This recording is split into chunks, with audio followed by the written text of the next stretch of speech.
হুম, কোথায় না দাও ডাল দিয়ে এটা নিয়ে মাখো। হ্যাঁ, কোনটা দাও এটা দিয়ে মাখো।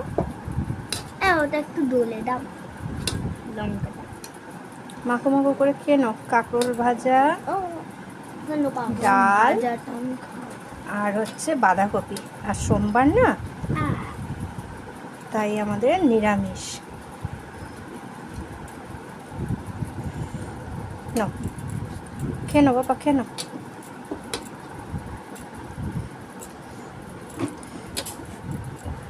এই হাঁকালো হাঁকালো হাঁকালো।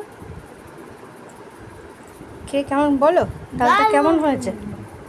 হুম, দারুণ দারুণ। ডাল ভাত ভালো লাগে তো? হ্যাঁ রোজ রোজ যে মাছ মাংস দিয়ে খেতে হবে এমনটা কথা নেই, তাই না? নিরামিষের দিন ডাল ভাতও খুব ভালো লাগে, তাই না? হুম। আর সোমবার তো মহাদেবের বার।